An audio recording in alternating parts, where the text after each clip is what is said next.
Hey guys, welcome back to Endless Skies. I just wanted to show this off real quick. I've been using this bed pet to switch to daytime, and even in a multiplayer setting it will still work.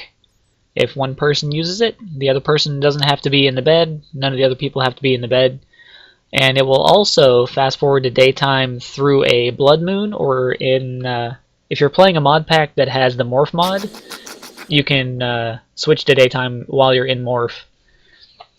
So it's actually kind of overpowered as far as using a bed is concerned. See, there we go. And Very nice. It's supposed to use wool every time that you use it, but it doesn't. So I just been storing mine in the tablet and then pulling it out when I need to use it. So here's what we're doing today. We're going to be showing off the Nomadic Tents mod. I keep wanting to call it Nomadic TPs. The Nomadic Tents mod is maybe not as useful in a skyblock world as it would be in a regular terrain generation world, but still fun to mess around with a little bit. If you want to go hopping around through the different orbs and exploring a little bit. It's basically like the Compact Machines mod, except for you're building a living space and you can pick it up and take it with you. I mean, you can use the compact machine to do that also, but this is more of a, I guess, realistic way to do it, instead of having like some kind of extra dimensional piece of metal or something. I'd call it fancy. Yeah. Anyway, so the basic little nomadic tent you make is this little small teepee here. And you make that out of 6 TP walls, and those are just 4 leather and 2 sticks each. I've already made up a few of those. They actually do have an EMC value, so if you're using Project E, you can just make a whole bunch of these anytime you need them. And go to a crafting table, 2, 4, 6. You want to make sure this is, if you can, use a vanilla crafting table. Otherwise, I think the other ones are fine, but whenever you make this, don't shift-click it out of the crafting table, or it will totally mess up and not be the right item. Just regular click it and put it in your inventory. When I was kind of testing it, I did it on this table here. Yeah. And I didn't shift-click it out, I shift-clicked in, and it wasn't working properly. So it might actually be limited only to the standard crafting tables. Okay, so yeah, if possible, just use the vanilla crafting table. We've got one set into the floor right there. So you make this little small teepee here. You click it onto the ground, bloop, and you get the door, and you get all these little hash mark looking things.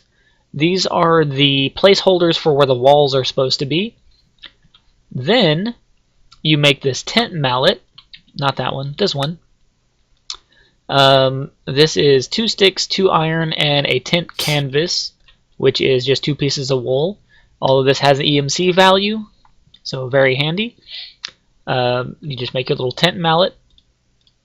Take that and right-click on each one of these little spaces here, and it builds in the walls of your tent.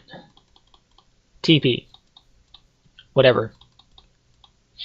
Or, if you want to be fancy, yeah, I was going to say, try that other one. you can get this super tent mallet. This one's a little bit more expensive to make. 2 golden apples, and this is the one with the blocks, not the ingots or the nuggets. 2 of those, plus 2 sticks and the canvas, all EMC valuable, so if you have Project E, you should be fine. Otherwise, that'd be very expensive. And this one, you right-click on the wall, and it just auto-completes all of them. So that's that.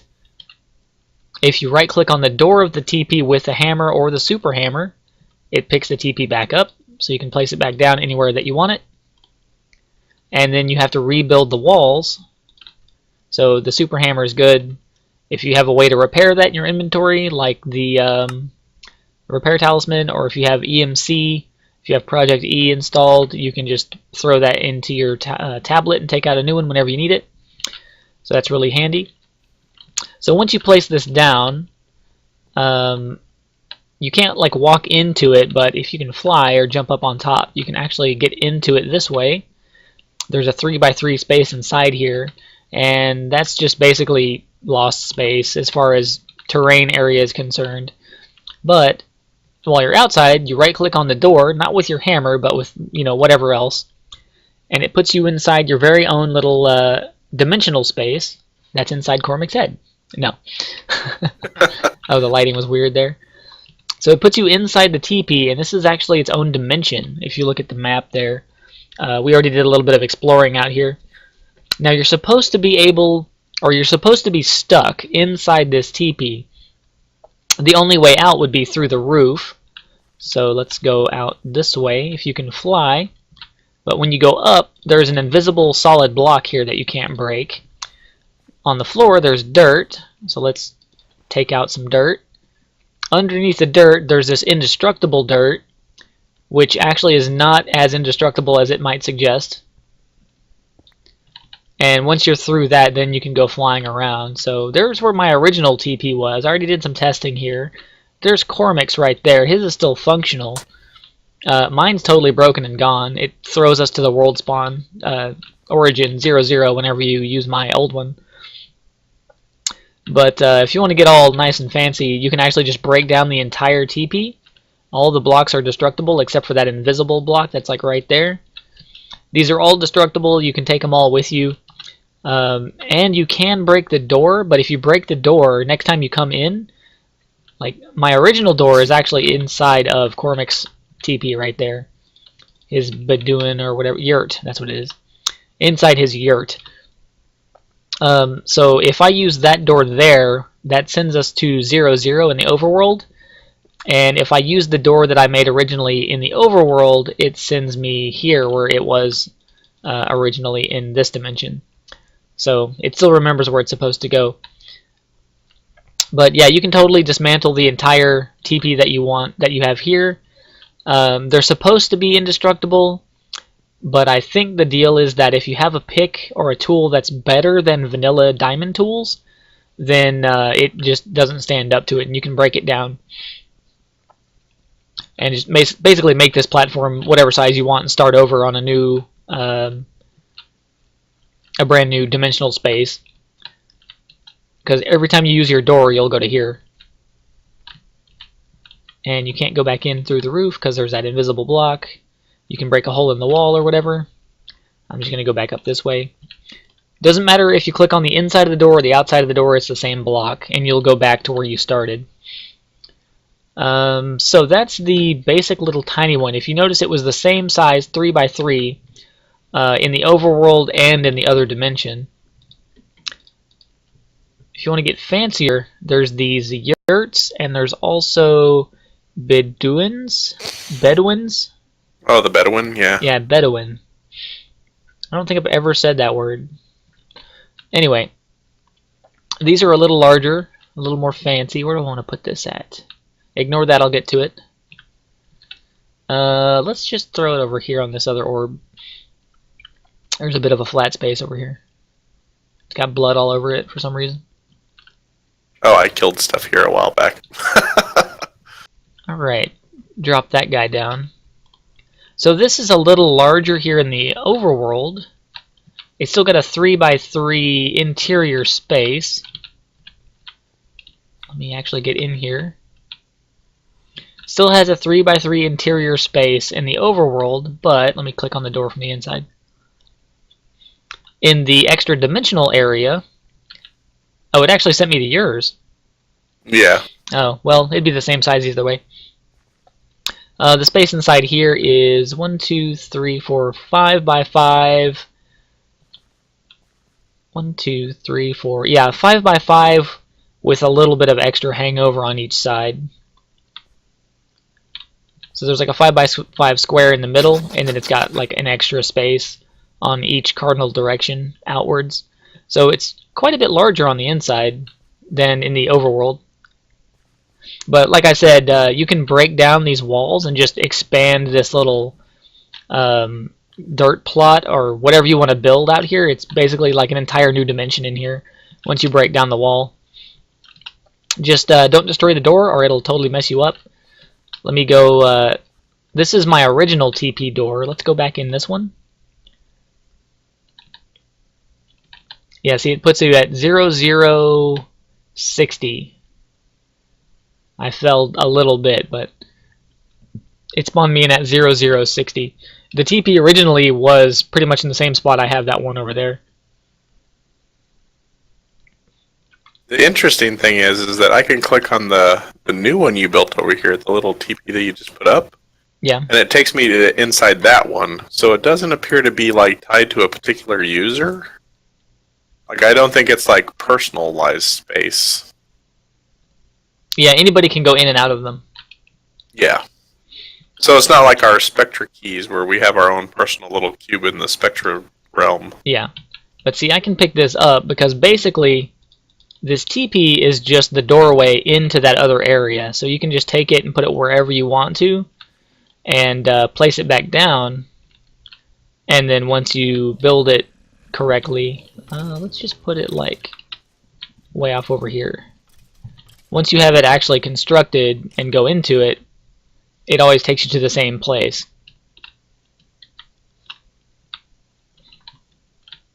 It doesn't matter where the outside one is, it takes you to the same place on the inside. And this other extra dimension has slime islands in it.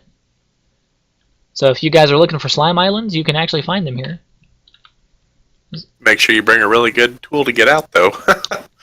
Yeah, make sure you have something better than diamond to break through the dirt or the walls or whatever with. Yeah, I'm using a shiny pickaxe and I was able to get through just fine. Yeah. Yeah, mine's shiny also.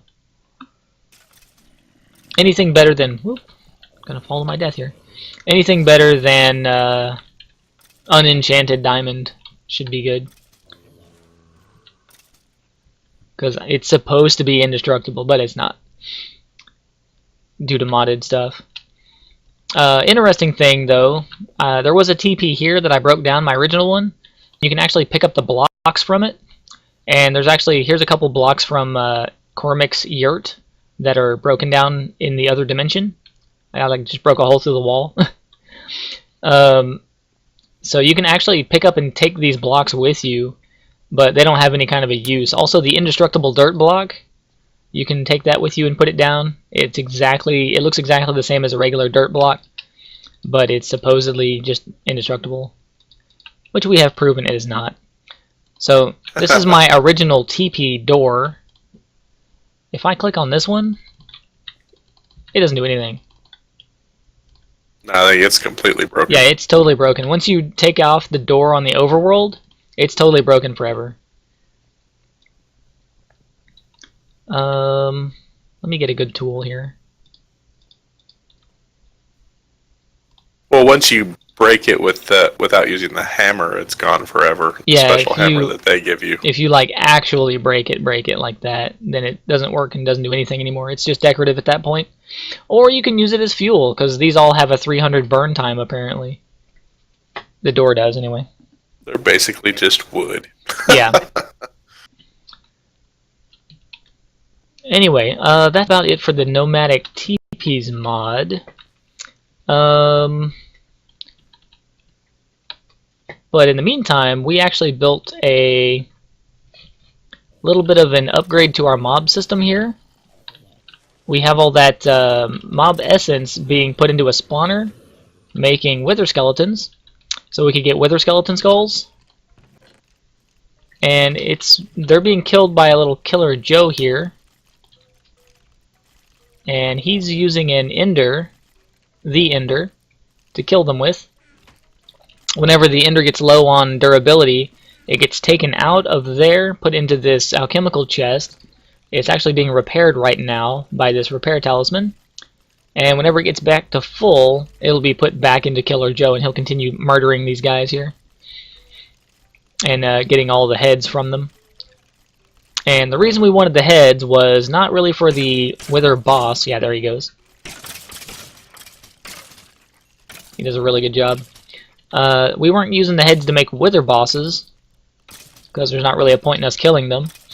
But there's a set of armor called Wither Crown Armor from the Wither Crown mod. Or it's just called Wither Armor. Something like that. But we were continuing to test out modded armor. Yeah, we got 98 skulls in here. I need that plus some stars, right? Oh, not that many. Yeah, some nether stars. So basically, the wither armor. Okay, there's the chest plate from the Wither Crown mod. You use wither skulls to make up the entire shape of the armor and then add a nether star. So it's not cheap. Yeah, it's not really super easy to make unless you're kind of doing it the way we did it, I guess. And it still took us a couple hours to get everything set up correctly. Oops, not that. Yeah. I mean, we did kind of grind through the nether to get some nether skull, or some wither skeleton skulls. And that took quite a while to get almost enough to make the armor. Yeah. But then we decided to make the spawner to actually kind of automate it so we could make it a little bit easier. And also just because I like making a spawner. Yeah, we hadn't tested out the actual spawner with all the speed upgrades and stuff yet, so went ahead and did that. Let me toss that in there, put these away, put that stuff away. Alright, so supposedly the Wither Crown armor was like really super overpowered according to the description given on the mod download thing. It does have a ton of buffs. Well, let's do one piece at a time here. So the Wither Crown, which is the helmet, Protection 3, same as Diamond. I think all these parts are exactly the same as Diamond. Protection 3, it's got a 418 durability, Night Vision, Speed 4, actually not Speed 4, Night Vision and Water Breathing. The Speed 4 was coming from my chicken pet there. Alright, take that off. The chest plate, Protection 8, 608 durability, Regeneration, and the Wither Crown effect. I have no idea what that does exactly. I'm gonna guess it's like a strength buff, or a damage bonus, or something. I'm not sure what that's for. Maybe it actually gives things wither when you hit them. It could, actually, yeah. The Wither leggings, 6 protection, 570 durability. They give resistance and fire resistance. And the Wither boots, protection 3, 494 durability, give speed and jump boost. And that's only speed 1, so yeah, actually the chicken pet is better. Gives out speed 4. Anyway, so there's all the parts on, plus my little speed pet guy. Let's take that off actually for testing. So there's all the buffs that you get from just this armor. The night vision's a little seizure inducing.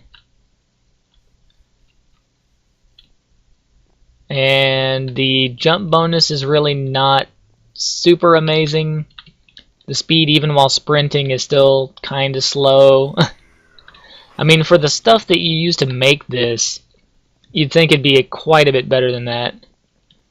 But, I mean, you've got regeneration and a full armor bar, so... plus water breathing, a little bit of extra resistance just built into it. Ignore the mining fatigue, that's off my cleaver, because it's unwieldy or whatever. But yeah, I mean, if you're just looking for a whole ton of buffs, this is the armor. Otherwise, I think the Project E armor is still better. Yeah, because with the project...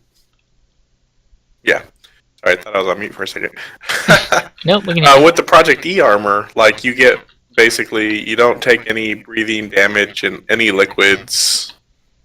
You have fire resistance, which actually prevents lava from hurting you. Yeah. So... Yeah, the Project E armor gives out pretty much every single one of these buffs also, but invisibly. They're not like all cluttered on like a little display here. You just have them. You do have jump boost, but it's more like how long can you hold down spacebar. That's how long you can jump for. And it also gives out flight. It has a better speed bonus. The speed 1, I think, is only like 10% speed bonus or something. This one is extra, like double speed. and then plus the chicken pet for the actual speed 4 buff. Yeah. The helmet gives night vision. I got that on the Regeneration. gem armor too, though. Yeah, regeneration is built into the armor. Plus, it regenerates your hunger bar. It's got no durability. Like the gem armor is always full durability because there's no durability bar on it at all. So you don't have to worry about that.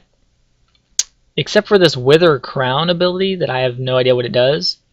Yeah, the Project E armor is just better all around. But here we got a set of it on an armor stand right there. Oh, and I finished upgrading that fluid armor from the last episode. There's the resonant set right there. It gives you protection 7 on every piece. Comes out to a 28 total. I think the armor looks cool with the greens. But aside from that, like if you're just looking for better than vanilla, I think it's good. But when you add the upgrades to it, like it gets dangerous. Yeah. But it could just be, we picked really bad upgrade combinations, which caused like a nuclear explosion. But yeah, I think the who knows? I think the pyrothea might have just been a bad idea to put in there. Possibly. Fun nonetheless, but probably a bad idea. Yeah. Also, let's see, what else were we doing earlier? Right over there, we were doing some testing with the range, vertical and horizontal range on the Project E dark pedestal with the Watch of Flowing Time in it to see how far in each direction that it actually affects. The Torturino has listed dimensions for the effect, but the pedestal didn't, so we tested it out. It's actually 4 in each direction horizontally, and then vertically it's 4 down and 5 up. So it's kind of a weird rectangle standing on edge. So you can see the torches here. Ignore that one, but like this is the torch for the horizontal distance. The pedestal is right behind that block there. So it goes basically this distance in each direction on the ground, and then up and down it goes. The one that the torch is on is the outside of the box that it covers. So anything inside that torch range is covered. So those 3, we were testing with furnaces with coal and a piece of wood in it, just to see how fast it cooked the coal. And I mean, it's just an easy test. So we had the whole range all the way down here to see how far it covered. But anything inside these torches, there, from that block right there is what it covered. So it was 1, 2, 3, 4 down, 1, 2, 3, 4, 5 up, and 1, 2, 3, 4 on each side.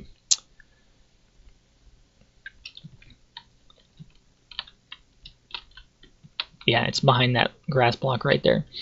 Anyway, that's everything for there. Now over here... Oh, should we mention that it doesn't really affect the plants at all? Yeah, so it turns out that the pedestal on its own does not increase the rate that the pumpkins grow, and the Torturino does. But I think maybe it's in single player it will, but not in multiplayer. Because when I was doing some early testing in the pack, I was using the pedestal by itself to speed up crops. And I was using the exact same pumpkin setup that we have here. Well, not here, but it's with the AgriCraft with the pumpkins in it. In a little 3x3, kind of like we had at the base back over there. I had the exact... Oh yeah, back in the beginning. Yeah, I had the identical setup as the one we had there. And no Torturino, just the pedestals, because I hadn't even tested the Torturino yet. And it was running way faster. So I think in single player they will work. In multiplayer they do not. But we're leaving the ones that are in our pumpkin farm compact machine room because the pedestal speeds up the harvesters. So yeah, it seems to speed up machines just fine. It's just plants. It doesn't speed up the pumpkins. We also tested the grass over here. Yeah, it doesn't. And it didn't nothing to the grass. It didn't speed up the tick rate increase on grass spread either. So I think it pretty much only works on machinery, vanilla furnaces, conduits, pipes, the alchemical chest, of course, things like that.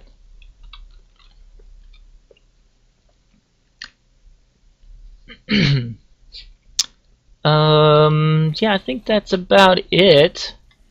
I've covered everything we've done so far. Let me go grab this nomadic room over here.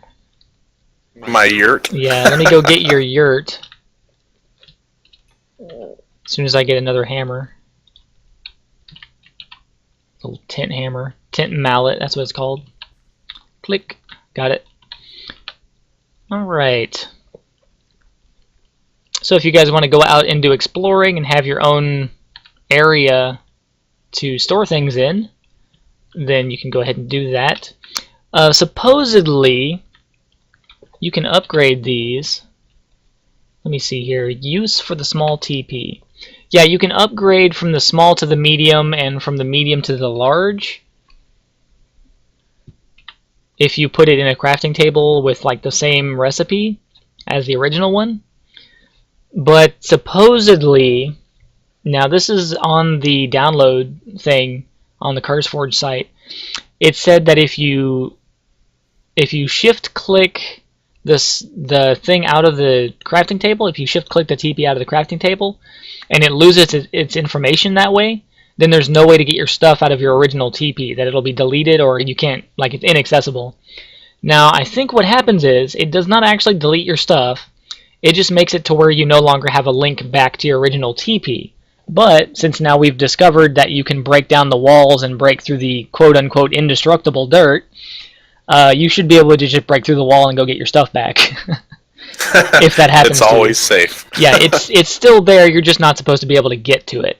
So, I say just make this one here, make the little small TP, it's the cheapest and fastest one to make, throw that together, break down the walls on the inside, leave the door standing on the inside, and expand that platform out, whatever size you want it, build whatever the heck you want to in there, and on the outside, don't mess with the TP on the outside unless you want to move it, then make sure you're using the mallet. Just right click on the door, it'll pick it up, and then you can place it back anywhere you want to go. And that, I guess, is my final verdict on that subject. You know what we didn't test? For fun, we could try using the warp book plus TP and see if you could just warp in and out of there. I'm assuming you can. Yeah, you should be able to. It's just the same as a dimensional change, like going in and out of the nether.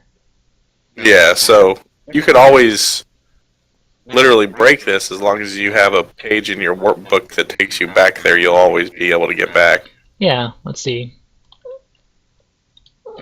Let me get the super mallet.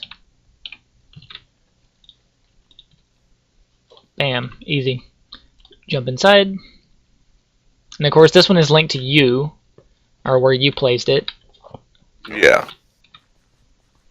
Alright. Workbook. Bear with me, I'm wrestling with a puppy in my lap at the moment. She's making it difficult to click on things. Oh, I need a page first. If I could type. Let me get the warp page. And we'll just link this like right here. Name that tent.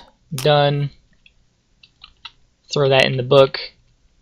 Let's use the warp page to go back outside. Alright, so you can go outside just fine. Let me just run over here. Jump back to tent. Yeah, it works. Okay. So even if you do accidentally break it, you always have a way to get back there. Yeah. So let me jump outside. Pick it up. Now it's in my inventory. Now let me go inside the tent. Yeah, it works. It doesn't care. Yeah. Now that I'm inside the dimensional space, I'm going to put the TP down.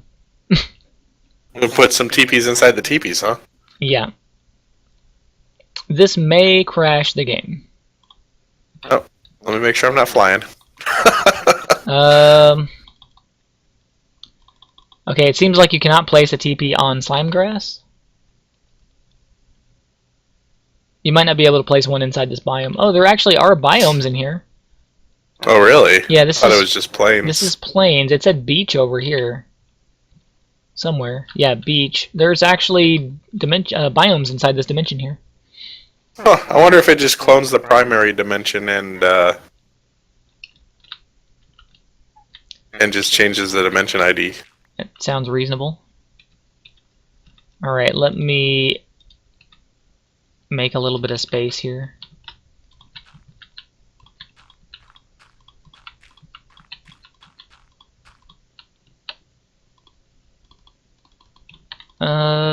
It might be because there's not enough land area here, but it doesn't seem like you can place this inside of here. You may have to build a platform if you want to test it any further than that.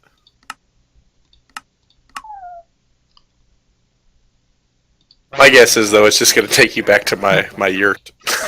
It very well could. Let me just use a small one in case it's like there's not enough area in here for this.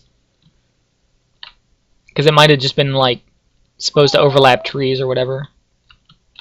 Okay, that's plenty of space. No, it doesn't want to place it in here. It could be related to the block you're placing it on, but it seemed to replace it on just about any block over here in the overworld. Yeah, it didn't seem to care. Okay, well I know there's enough space to put a TP down over here because this is where it was originally, so let me go over here, get the actual regular dirt, fill this platform back in.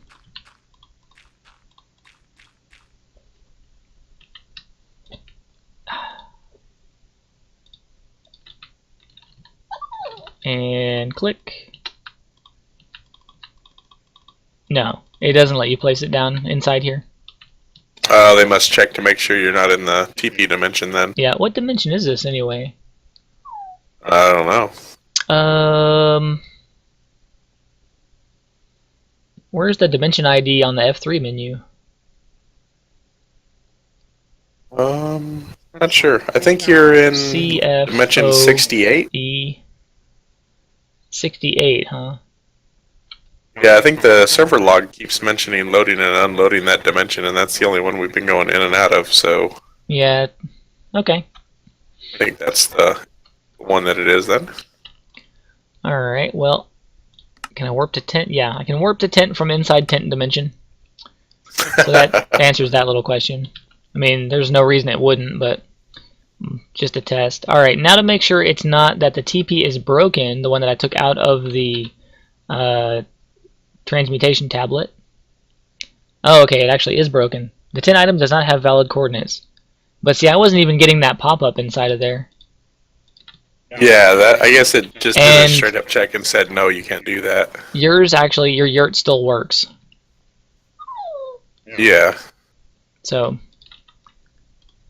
Yeah, it's not that. So it just will not be placed. It can't be placed inside the dimension because the yurt works still. Alright, well, that's all that testing, I guess. I think that's about all the testing we can do, unless we want to make the Bedouin tent. But they all seem to look fairly similar. Yeah, it'll be a pretty good size on the inside, but you can break down the wall and just make whatever size you want inside the other dimension. So, I mean, yep. Realistically speaking, you might as well make the smallest TP because it'll take up a little bit of space on the overworld, and you can fit it anywhere you want it because you're going to be using the inside space of that other dimension anyway. Yeah. Anyway, so yeah, that's that. If anybody wants to know about that present, don't worry about it yet. It's a surprise. Yeah. That present is actually for the viewers. Whenever we're done with the series, we'll crack it open, and there's goodies inside for our viewers. So, for those of you watching, keep watching. Totally not a gimmick to get views. No, that was actually... That was I think actually everybody's going to really enjoy. yeah, that was Cormac's idea. He was like, "Hey, let's build this present and put blank in it." I'm not gonna say what's in it, but there's stuff in it. And I was like, "Yeah, why not?" So he actually went over there and built it, and I stood back and went, "Yeah, that looks like a present." I think it came out fairly decent. The bow could use some work, but other than that, the rest looks good. Yeah. All right. So before I break your yurt and it doesn't work anymore, I'm gonna put it back in the ME system. Okay. Because this tent that I pulled out doesn't work at all. It doesn't have any kind of information with it. Yeah, you can't take it out of the tablet. It just doesn't work. It has to be made in this little crafting table Yeah. here, the vanilla one. You have to actually create them in the vanilla crafting table.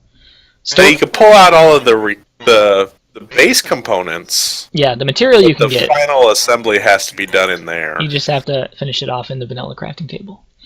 which is really weird. Yeah, I don't know why it does that. Something with like player ID or dimensional information or something. So Yeah. anyway, that's it for this episode. Thanks for watching, guys. Come and see us next time. And until then, oh, one last thing. If you get annoyed with rain, Vulcanite amulet on a pedestal and activate it. No more rain. Yes, we've been rain-free for a couple hours now. Yep. Okay, so that is now the full episode. Thanks for watching, and until next time, you guys take it easy, and we'll see you then. Take it easy, guys.